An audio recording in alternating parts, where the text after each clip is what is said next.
तो अब जनता समझ गई है कि अगर भाजपा से उनको कोई बचा सकता है और संविधान की रक्षा करके उनके हक अधिकार कोई दिला सकता है तो आजाद समाज पार्टी कि जैसा ही सर्टिफिकेट मेरे हाथ में आएगा, नरोत्तम मिश्रा अपने बच्चों को लेके 36 मिनट में डबरा भाग जाएंगे और 36 साल तक लौट के नहीं आएंगे।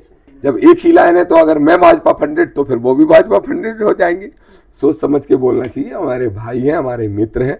कांग्रेस का नेतृत्व जो है 80% वो बीजेपी से कॉम्प्रोमाइज्ड है, बीजेपी से हाथ मिलाए हुआ है, सत्ता से कहीं ना कहीं उनकी साठगांठ है। इनने सब ने मिलके मीनाक्षी नटराजन को शिकार बना लिया है। संविधान की किताब लेके घूमते हो, एक राज्यसभा की सीट, चिल्ला चिल्ला के मर गए दलित भाई। नमस्कार दोस्तों, एक बार फिर से स्वागत है आप सभी का भारत दस्तक के ऊपर। आज हमारे साथ फिर से है दामोदर यादव जी। जैसा कि आपको मालूम होगा, चंद्रशेखर आजाद ने भी सत्ता परिवर्तन यात्रा करी, उसके बाद दामोदर यादव जी ने भी दतिया में उपचुनाव होने वाला है, उसको मद्देनजर रखते हुए अपनी गांव चौपाल यात्रा करी। करीब 50 गांवों में ये गए। आइए इनसे बात करते हैं कि कैसा माहौल है और क्या रिस्पॉन्स मिला है। सुमित भाई, गांव चौपाल यात्रा 4 चरण में होने जा रही है, जिसमें से पहला चरण कल कंप्लीट हुआ है, जिसमें हम 50 गांव में गए हैं और बहुत ही आश्चर्यजनक, मतलब मेरी उम्मीद से 4 गुना ज़्यादा अच्छा रिस्पॉन्स मिल रहा है। लोग वहाँ तय कर चुके हैं दतिया में कि जो आतंक का पर्याय बने हैं, मनुवाद का चेहरा है, भय और आतंक फैलाने वाले हैं, भ्रष्टाचार फैलाने वाले हैं, पूर्व गृह मंत्री नरोत्तम मिश्रा, उनको चुनाव हराना है। और उनको चुनाव 2 साल पहले भी जनता ने हराया था और राजेंद्र भारती को कांग्रेस ने मिले को जिताया था। लेकिन कांग्रेस ना तो विधायक ही रखा पाती है विधायकों की आजकल, ना सांसदों की सीटें बचा पाती है राज्यसभा में, और ना ही अपने प्रदेश के कार्यालय बचा पाती है। तो अब जनता समझ गई है कि अगर भाजपा से उनको कोई बचा सकता है और संविधान की रक्षा करके उनके हक अधिकार कोई दिला सकता है तो आजाद समाज पार्टी, चंद्रशेखर आजाद या चंद्रशेखर आजाद के भाई दामोदर यादव दिला सकते हैं। इसलिए भरपूर समर्थन मिल रहा है। सर, आपके जो कार्यक्रम में भीड़ भी अच्छी खासी आती थी, महिलाएं बच्चियां भी निकल कर सामने आती थी, और वहां पर आपका एक बयान भी बहुत वायरल हुआ सोशल मीडिया के ऊपर कि जैसे ही मेरे हाथ में प्रमाण पत्र आता है जीत का, तो 36 घंटे के अंदर जो नरोत्तम मिश्रा है, पूर्व गृह मंत्री है, बाहुबली नेता भी माने जाते हैं और बड़ा दबदबा भी रखते हैं मध्य प्रदेश और खासकर चंबल और ग्वालियर में, वो 36 घंटे के अंदर ये जो दतिया है वो छोड़कर डबरा वापस चले जाएंगे।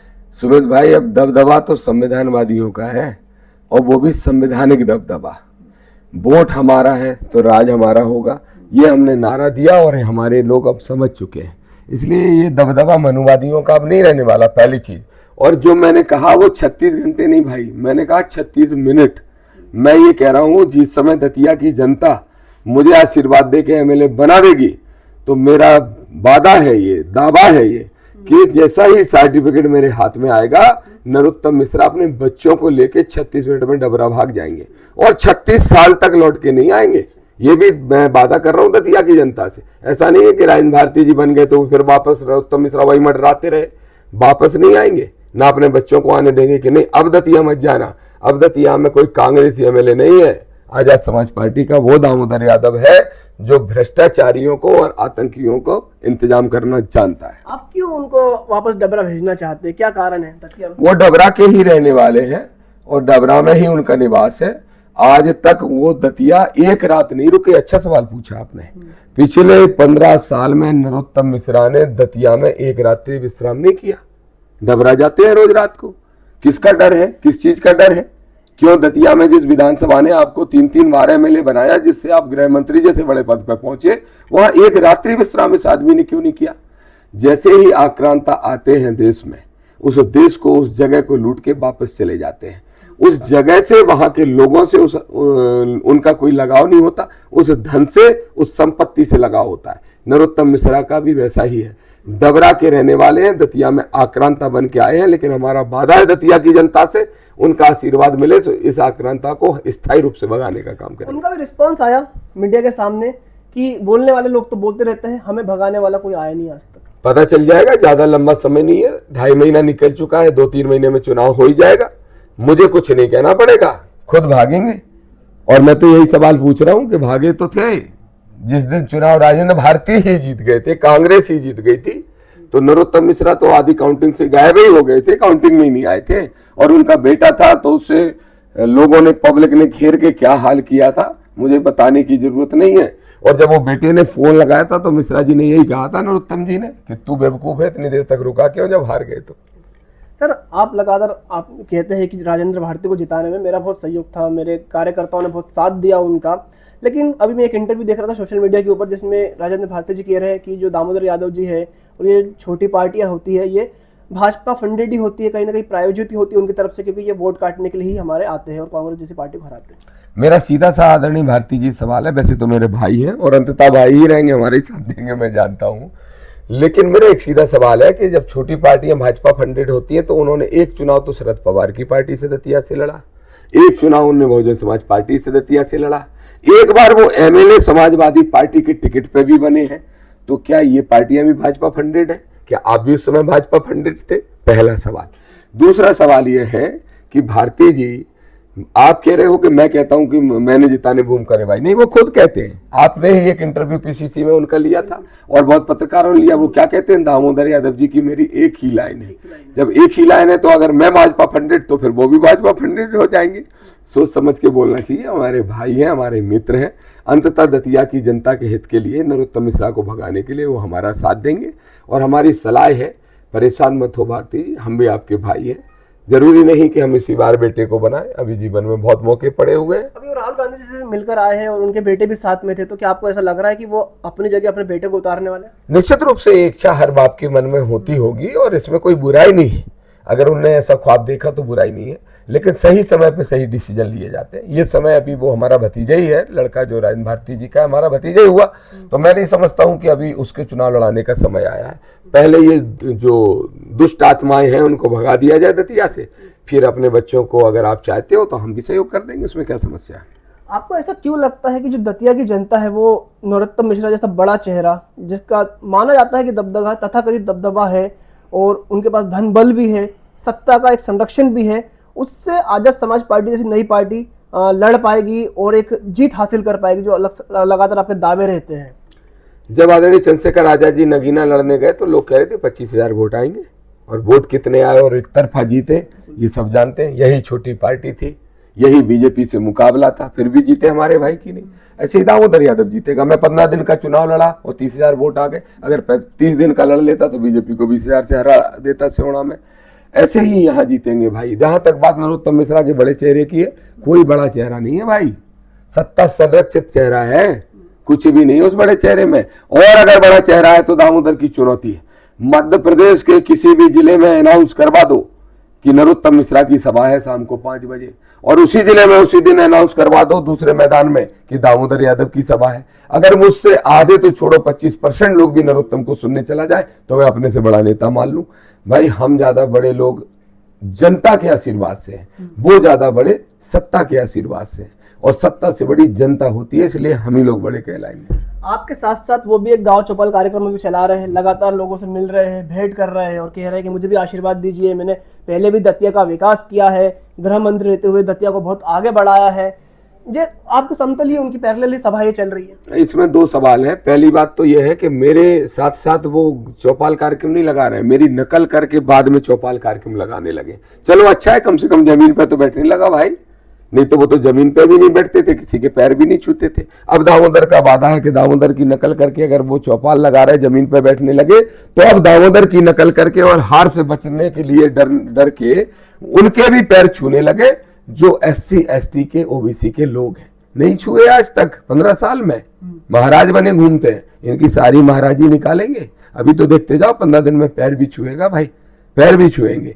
लेकिन अब दूसरा सवाल का जवाब, आप वो कह रहे हैं विकास किया, कहाँ विकास किया? अस्पताल की बिल्डिंग बना दोगे और डॉक्टर नहीं होंगे तो विकास है, एयरपोर्ट बना दोगे और एक हवाई जहाज नहीं उतरेगा तो विकास है, स्कूल बना दोगे और पढ़ाने के लिए टीचर नहीं होगा तो विकास है, बड़े बड़े व्यापारियों की अगर अपहरण होंगे तो विकास है, और बड़े बड़े व्यापारियों के साथ साथ पूरी दतिया के अंदर पुलिस का डंडा दिखा के लोगों को चुप कराओगे तो विकास है। ये विकास के नाम पे विनाश है, और भय और भ्रष्टाचार दतिया में फैलाने का काम जो नरोत्तम ने किया है, इसलिए आजाद समाज पार्टी ने, दामोदर ने नारा दिया है कि भय भ्रष्टाचार मुक्त दतिया चाहिए, नरोत्तम मुक्त दतिया चाहिए, तो आजाद समाज पार्टी का MLA हमें बनाना है। पिछली बार भी कांग्रेस जीती, राजेंद्र भारती जी MLA बने, तो आपको ऐसा क्यों लगता है कि इस बार कांग्रेस नहीं जीतेगी और फाइट नहीं दे पाएगी और आप फिर बीच में आ गए? एक्चुअली कांग्रेस नहीं जीती थी, नरोत्तम मिश्रा को हराना था। और राजन भारती निश्चित रूप से संघर्ष कर रहे थे, इसमें स्वीकार करता हूँ। वही इकलौते संघर्ष कर रहे थे। अब तो कांग्रेस में कोई है ही नहीं लड़ने। पहली चीज तो यही है कि कांग्रेस में कोई कैंडिडेट ही नहीं बचा इस लायक, नंबर 1। नंबर 2, चूंकि आदरणीय राष्ट्रीय अध्यक्ष जी चंद्रशेखर आजाद जी के निर्देश पे जब मैं मैदान में उतर गया, पार्टी ने घोषित कर दिया, तो लोगों ने मन बना लिया कि ये बहुत अच्छा रहा। अब ऐसा आदमी आया जो नरोत्तम की स्थायी विदाई करेगा, कांग्रेस स्थायी विदाई नहीं कर सकती। फिर मैं वही कहूंगा कि जब कांग्रेस अपने विधायक की विधायकी नहीं बचा पा रही है, जब कांग्रेस अपने सांसद की सांसदी नहीं बचा पा रही, जब कांग्रेस अपने कार्यालय को नहीं बचा पा रही, तो जनता को क्या बचाएगी। तो जनता समझ गई कि अगर कोई बचा सकता है, लड़ सकता है, हक अधिकार दिला सकता है, तो आजाद समाज पार्टी दामोदर यादव। सर हम बात करेंगे मध्य प्रदेश की राजनीति पे। आपने भी देखा होगा पिछले 1-2 हफ्तों से किस प्रकार से मीनाक्षी नटराजन, एक महिला थी, उन्होंने नामांकन भरा अपना, लेकिन नामांकन रद्द कर दिया गया रिटर्निंग ऑफिसर द्वारा, जिसके बाद जो कांग्रेस का नेतृत्व है उसके ऊपर कई सवाल खड़े किए जा रहे हैं। प्रदेश अध्यक्ष है, नेता प्रतिपक्ष है, और भी कई बड़े नेता है, दिग्विजय सिंह, इनके ऊपर सवाल खड़े किए जा रहे हैं कि क्यों एक महिला का नामांकन नहीं करवा पाई कांग्रेस, इतनी मजबूत नहीं है। देखिए भाई, ऐसा इसमें मेरे 2 सवाल हैं। लोग प्रदेश नेतृत्व में सवाल खड़े कर रहे हैं, मेरा भी सवाल है।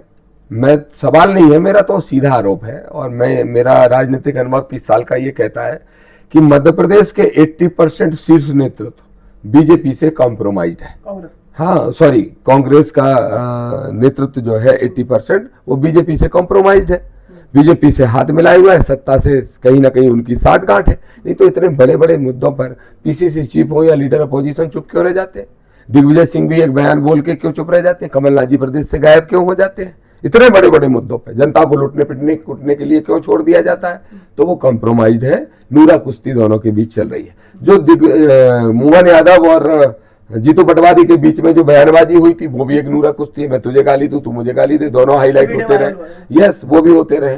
तो एक तो ये है प्रदेश के नेतृत्व पे हमारा आरोप है कांग्रेस पे कि वो बीजेपी से मिली हुई है, और मीनाक्षी नटराजन को उन्होंने हरा के, चूंकि एक महिला है, ईमानदार महिला है, ऐसी छवि है उनकी, तो वो स्थापित हो जाती है, तो इनकी दुकानें बंद हो जाती हैं। इसलिए इन्होंने सब ने मिलकर मीनाक्षी नटराजन को शिकार बना लिया है, पहला। लेकिन मेरा एक सवाल राहुल गांधी जी से भी है। संविधान की किताब लेके घूमते हो, एक राज्यसभा की सीट, चिल्ला चिल्ला के मर गए दलित भाई, हमें मिलेगी हमें मिलेगी। बरैया चिल्लाते रहे, प्रदीप और ये सब लोग चिल्लाते रहे। बरैया जी आदरणीय है, सम्मानीय है, और प्रदीप हमारे भाई जैसे हैं, और है बहुत सारे दलित नेता। और मैंने भी कहा, मुझसे किसी ने पूछा कांग्रेस को क्या करना चाहिए, तो मैंने कहा कांग्रेस को एक दलित को सीट देना चाहिए। एक दलित भाई को नहीं दी, एक पिछड़े वर्ग के भाई को नहीं दी। लाए भी हो तो मीनाक्षी नटराजन जी को लाए हो, किस समाज से, सब जानते हैं, तमिलियन ब्राह्मण है वो। हाँ, तो वो सब जानते हैं। तो फिर राहुल गांधी का जो दावा है कि जिसकी जितनी संख्या बारी उसको उतनी हिस्सेदारी देंगे, देख लो हिस्सेदारी। हालांकि उनको लाने के पीछे एक कारण था कि वो ईमानदार महिला है, सालों से संघर्ष भी कर रही है, छवि भी उनकी बहुत अच्छी है, और वो जो शीर्ष नेतृत्व है कांग्रेस का उसमें प्रिय नेता के रूप में मानी जाती है। राहुल गांधी की कैंडिडेट मानी जा रही थी, इसलिए उनको उतारा गया। लेकिन जब आपने बात करी कि जो दलितों की बात चल रही थी कि दलितों को सीट मिलना चाहिए, प्रतिभा अहिरवार भी लगे हुए थे, फुलसिंह भैया ने भी पिछली बार अपना एक नामांकन भरा था, लेकिन वो दूसरी सीट से जीत नहीं पाए थे, दिग्विजय सिंह जी जीत गए थे। तो दलितों को सीट मिलनी चाहिए, मांग जरूर उठी थी, लेकिन कांग्रेस ने सारी चीजें दरकिनार करके एक महिला को टिकट दी। हालांकि महिला है वो, उनसे हमारा कुछ वो नहीं है, लेकिन जब दलितों की बात आती है तो कांग्रेस से अपने आप को मोड़ क्यों लेती है? क्योंकि वो दलित विरोधी है। देखिए, अगर वो दलित विरोधी नहीं होते तो हमारे जो माई बाप है इस देश को, भारत का संविधान देने वाले बाबा साहब अम्बेडकर की और उनकी बनी क्यों नहीं? भले ही कानून मंत्री रहे, लेकिन अंततः उनको अलग होना पड़ा। गांधी और अम्बेडकर की तस्वीर एक साथ लेके घूम रहे हैं। ये देखिए, गांधी, बड़ी स्पष्ट बात है, गांधी जी का हम सम्मान करते हैं एक महापुरुष होने के नाते, लेकिन ये बिल्कुल प्रखरता से कहना चाहते हैं स्पष्ट कि गांधी की कांग्रेस कभी अम्बेडकर की कांग्रेस हो ही नहीं सकती। विचारों में एक पूरब है तो दूसरा पश्चिम है भाई। और जो जो बाबा साहब ने प्रयास किया शोषित वंचितों को हक अधिकार दिलाने के लिए, उस समय बीजेपी नाम की तो कोई चिड़िया थी नहीं। तो उस समय अगर किसी चीज में कोई रुकावट बने तो आदरणीय गांधी जी भी बन गए। उस समय महात्मा गांधी जी ने कभी अनशन पर बैठ गए, कभी पूना पैक्ट के मामले में आमरण अनशन पर बैठ गए, जब डुअल वोट का मामला चल रहा था तब अनशन पर बैठ गए। तो फिर कैसे एक हो सकते हैं? बाबा साहब अम्बेडकर की तस्वीर लेके घूमना कांग्रेस की आज मजबूरी है, गोद में लेके बैठ रहे, मजबूरी है, जग गए हम लोग। अब वो बाबा साहब की तस्वीर भी गोद में रखेंगे, नीला गमछा भी डाल रहे हैं, मैंने सुना है, नीला गमछा भी डाल रहे हैं। लेकिन ये समझ लें जीतू भाई, हमारे दोस्त हो पुराने, समझ लो, अब बेवकूफ नहीं बना पाओगे शोषित वंचित दलित वर्ग को। वो होशियार है, वो जानते हैं उनका असली शुभचिंतक कौन दलितों है। को अपने साइड लाने की तैयारी की, जिस प्रकार से बाबा साहब की तस्वीर गोद में रख ली। अभी दिल्ली में जो प्रदर्शन हुआ जिसमें पूरे 62-61 उनके जो विधायक थे सब थे, उसमें अकेले जीतू पटवारी जी बढ़िया नीला गमछा डाल के पूरा उन्होंने संघर्ष किया, नो डाउट उन्होंने अपनी लड़ाई लड़ रहे हैं, वो अपने हक की लड़ाई लड़ रहे हैं, लेकिन नीला गमछा डाल कर क्या एक जो ट्रेंड दलितों को अपने साइड खींचता वो अपने साइड लाने की कोशिश करी जा रही है। एक सीधा सा सवाल है, जीतू पटवारी अगर नीला गमछा डालते हो और बाबा साहब की मूर्ति या फोटो लेके घूमते हो, तो बाबा साहब की स्टेच्यू ग्वालियर हाई कोर्ट में नहीं लगी, तुमने क्या किया? वो तो बोलते हैं हम समर्थन में नहीं, हैं, समर्थन से क्या, मतलब तुम्हारे समर्थन का चार डालेंगे? तुम जैसे निकम्मों के समर्थन की जरूरत नहीं है हमें। हम हैं लड़ने वाले, बाबा साहब के वंशज हैं, लड़ेंगे और लगवा लेंगे मूर्ति। तुम्हारी जैसी नौटंकी नहीं चाहिए। जब हम लोगों ने वहां सड़कों पे लड़ाई लड़के जेल जाने का काम किया, आमने सामने लड़ाइयां लड़ ली हमारे संगठन के लोगों ने, तब जाके सत्याग्रह कर रहे हैं इन कांग्रेसी। इन नौटंकी के अलावा आता क्या है? तो बाबा साहब की स्टेच्यू का मामला आता है तो जीतू पटवारी या उनकी कांग्रेस गायब, और जब ओबीसी के आरक्षण का मामला आता है तब क्या करती है कांग्रेस? क्यों नहीं? अगर कमलनाथ ने, मैं मानता हूं कमलनाथ की मैं तारीफ करूंगा कि कमलनाथ ने 14 से बढ़ा के 27 कर दिया था, तुम तो उसकी रखवाली भी नहीं कर पाए। चलो मैं कह रहा हूं, क्या पूरे प्रदेश के बंद का कॉल का आह्वान किया आपने ओबीसी आरक्षण को लेके? किया क्या? करो, चलो हम भी समर्थन कर देंगे, करो, मैं राष्ट्रीय अध्यक्ष जी से बात कर लूंगा, हम समर्थन कर देंगे। लेकिन तुम लड़ते नहीं हो, तुम्हारे हाथी के दांत खाने के और है और दिखाने के और है। मैं स्पष्ट तौर पे कह रहा हूं, अगर बीजेपी 100% मनुवादी पार्टी है तो कांग्रेस 100% सामंतवादी पार्टी है। वो तो कहते हैं कि हम समर्थन करते हैं, लेकिन जब मामला कोर्ट में अटक जाता है तो हम क्या करें? बाबा साहब की मूर्ति का मामला हो चाहे फिर ओबीसी आरक्षण का मामला हो, कोर्ट में है, उसमें हम पार्टी के लेवल पे क्या कर सकते हैं? भेजा जाता है कोर्ट। अगर दोबारा जीतू पटवारी मेरे सवाल का जवाब दे दे, अगर वो कहे तो मैं सिद्ध कर दूंगा कि कांग्रेस के टाइम पे जब आरक्षण दिलाया, फिर कोर्ट भेजा किसने था? लोगों को रुकवाने के लिए। सरकार तुम्हारी थी, तुम चाहते तो इतना मजबूत पक्ष रख देते कि कुछ होते ही नहीं, रुकते ही नहीं आरक्षण। ये सब मिलीजुली बदमाशियां हैं। सर 2027 में यूपी के चुनाव है, जहाँ पे आजाद समाज पार्टी बड़ी मजबूती से लड़ रही है। सत्ता परिवर्तन यात्रा भी निकली है पहले चरण की, इसके बाद भी निकलेगी। 28 में भी चुनाव है, तो क्या ऐसी कुछ बड़ी यात्राएं हमें मध्य प्रदेश में और भी देखने को मिल सकती है? बिल्कुल, निश्चित रूप से। मैं तो दावे से कह रहा हूं भाई, आदरणीय राष्ट्रीय अध्यक्ष जी चंद्रशेखर आजाद जी जिस कदर मेहनत कर रहे हैं, उत्तर प्रदेश में बहुत अच्छे परिणाम आएंगे। और मैं हर भाषण में कह रहा हूं कि 2026 से इसकी शुरुआत हो गई है। बाबा साहब अम्बेडकर और पेरियार को मानने वाला एक उनका विचार का आदमी, उनका फॉलोवर तमिलनाडु जैसे राज्य में मुख्यमंत्री बन गया है। 6 महीने में हमारा एक साथी वहां सरकार बना सकता है, तो उत्तर प्रदेश में भी ऐसे ही परिणाम आएंगे। और गारंटी से कह रहा है दामोदर, दतिया का सेमीफाइनल जीतने के बाद मध्य प्रदेश का फाइनल हम ही जीतेंगे। तो कई लोग आप पे ये भी आरोप लगाते हैं, जब आपकी सीट सेवड़ा है तो दतिया आने का कारण क्या? हालांकि वो आपका गांव है, आपका घर है वहाँ पर, लेकिन आपको सेवड़ा में मदद वो करनी चाहिए, कोशिश करनी चाहिए जीतने की। सेवड़ा में जीतेंगे ही, कोशिश क्या करना चाहिए? हम सेवड़ा जीतेंगे, दतिया जीतेंगे, भांडेर जीतेंगे, सब जगह जीतेंगे। आप यहाँ पर क्यों ये लोग? इसलिए आए हैं क्योंकि नरोत्तम मिश्रा से लड़ने में और कोई सक्षम नहीं था, कोई सक्षम नहीं था। मैं तो कह रहा हूँ, डबरा और दतिया के बीच में एक सिंध नदी निकली हुई है भाई। मैंने तो कह दिया अब की बार सिंध के पार, और अब की बार दतिया की जनता सपोर्ट दे दे, आशीर्वाद दे दे, सिंध नदी के पार भगा के आएंगे स्थायी रूप से। मध्य प्रदेश में 28 में कांग्रेस क्या भाजपा के सामने लड़ने में सक्षम नहीं दिखाई दे रही है आपको? किसी कीमत पे नहीं। कांग्रेस के भरोसे अगर मध्य प्रदेश की जनता को छोड़ दिया तो फिर लुटने पिटने के लिए छोड़ने जैसा हो जाएगा। और तीसरे विकल्प के रूप में सिर्फ आजाद समाज पार्टी है। लगातार हम देख रहे कांग्रेस में प्रेस कॉन्फ्रेंस के कई वीडियो वायरल हो रहे हैं, जिसमें वरिष्ठ नेता दिग्विजय सिंह को क्या बोलते हैं, धुतकारा जा रहा है। जिस प्रकार से जीतू पटवारी अपनी अपनी चला रहे हैं, हरीश चौधरी से उनकी लड़ाई हो जाती है बीच प्रेस कॉन्फ्रेंस में, जो रिकॉर्ड भी हो जाती है। तो क्या इसी गुटबाजी के कारण और इसी जो सम्मान नहीं है एक दूसरे के प्रति, इसी कारण क्या ये जो ढलता हुआ ग्राफ है कांग्रेस का, यही लोग भाजपा को जिता रहा है? देखिए, फ्रस्ट्रेशन है। कांग्रेस जब हार रही है तो कांग्रेस के सब नेताओं में है फ्रस्ट्रेशन। जीतू पटवारी मीडिया के सामने कहते हैं वंग तू दे दे वाइट, वो कहते हैं मैं क्यों दूं, तू दे दे वाइट। तो नेता प्रतिपक्ष पीसीसी चीफ जब तू मैं करेंगे, वो भी मीडिया के सामने, आप देख लीजिए। अरे दोस्त हो तो अकेले में कुश्तियां लड़ो ना कमरे में, सार्वजनिक रूप से मीडिया के सामने। दूसरा, फिर जीतू पटवारी कहते हैं दिग्विजय सिंह से उधर शिफ्ट हो जाओ प्रेस कॉन्फ्रेंस में, और हरीश चौधरी कहते हैं चुप रहो। फिर दिग्विजय सिंह को माइक दिया जाता है तो वो रिसा के बैठ जाते हैं, नहीं मैं नहीं बोलूंगा। ये सब जनता देख रही है। ये बच्चों का खेल है क्या? भारतीय जनता पार्टी जैसी व्यवस्था से लड़ना, पूरे संगठन में पूरे संवैधानिक पदों पर कब्जा कर लिया उन लोगों ने, उनसे लड़ने के लिए पूरा जिगरा चाहिए, पूरी ताकत चाहिए, पूरी तन्मयता चाहिए, पूरी हिम्मत चाहिए, पूरा साहस चाहिए, संवैधानिक ज्ञान चाहिए। और उनमें से कुछ नहीं है कांग्रेस के पास, न संगठन है और न ताकत है, न मन है। तो वो सब हमारे पास है, इसलिए हम लोग कॉकरोच पार्टी जो आई है, कॉकरोच जनता पार्टी, उसके लिए क्या कहेंगे? लगातार उनके रोज आंदोलन हो रहे हैं, अलग लखनऊ हो रहा है, दिल्ली में सबसे पहले हुआ था, पुणे, महाराष्ट्र, नागपुर, हर जगह हो रहे हैं। क्या करना चाहिए? मैं सबसे पहले तो ये इस बात की आलोचना करूंगा कि जिस पे वो कांग्रेस पार्टी का जो नौजवान है उसके ऊपर किसी ने थप्पड़ मारा, वो बहुत गलत किया, बहुत गलत किया। और ये सिद्ध होता है कि देश में जब भी मनुवाद का राज आएगा तो देश में यही होगा कि आवाज उठाने वालों को दबाने की और मारने की कोशिश की जाएगी। दलित वर्ग का नौजवान लड़का है, एक अच्छा पढ़ा लिखा नौजवान लड़का है, उसने वो चीफ जस्टिस ऑफ इंडिया के बयान को लेके एक मजाकिया अंदाज में कुछ लॉन्च कर दिया था, लेकिन जब उस पर करोड़ों लोग जुड़ गए तो उसका भी साहस बढ़ा और वो निकल पड़ा।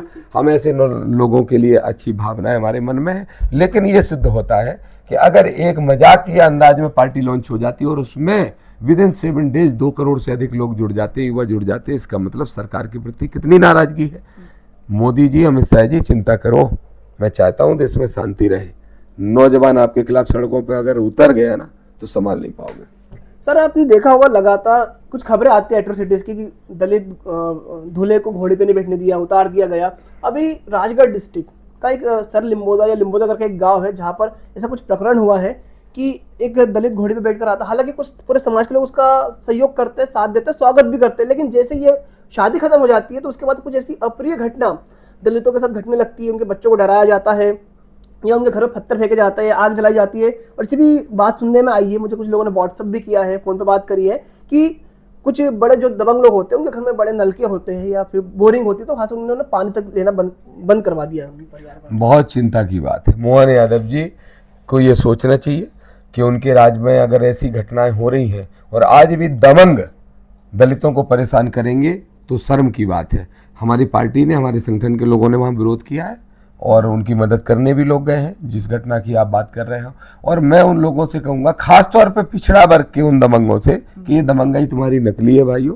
ये दबंगी अगर दिखाना है तो संवैधानिक दबंगी को समझो। और जब तक दलितों को अपना भाई नहीं समझोगे, बराबरी का सम्मान और बराबरी का हक अधिकार नहीं दोगे, तुम्हारी भी हैसियत वही रहेगी कि मनुवादियों की चप्पलें उठाते रहोगे। इसलिए उठा रहे हो। मेरी साफ नाराजगी है। यादव हों, गुर्जर हों, जाट हों, कुर्मी हों, पटेल हों, दांगी हों, लोधी हों, ये जो पिछड़े वर्ग की वो जातियां हैं जो अपने आप को ठाकुर कह के दलितों को कई बार दूसरी नजर से देखती हैं, बहुत सारे लोग बहुत तेजी से सुधर रहे हैं। ये जो मूवमेंट चालू हुआ है, लेकिन मैं चाहता हूं कि जो नहीं सुधरे उनको समझाइए और उनको जल्दी मनुवाद से बाहर निकल के संविधानवाद में लाइए, मानवतावाद का पाठ पढ़ाइए, नहीं तो ऐसे लोगों के खिलाफ मैं भी हूँ। वहाँ का जो जिला अध्यक्ष है वो गुर्जर समाज से ही है और कुछ लोगों ने उनसे बात भी करी थी। उनका कहना है कि हम तो दलितों के साथ हैं, लेकिन जब मेरी बात हुई कुछ लड़कों से तो उनका कहना है कि वो ऐसी बात जरूर करता है, लेकिन जो पूरा प्रायोजन है वो वही कराता है। और यहाँ तक कि लोग वहाँ पे डरे हुए हैं कि वो एसपी कार्यालय तक अपनी तहरीर देने तक नहीं जा पा रहे। वहाँ के जो दलित है, इतना डर है उनके मन में। सुमित भाई, मैं आज ही अपने पार्टी के जिलाध्यक्ष से लेके जितने भी वहाँ के पदाधिकारी हैं सबसे बात करूंगा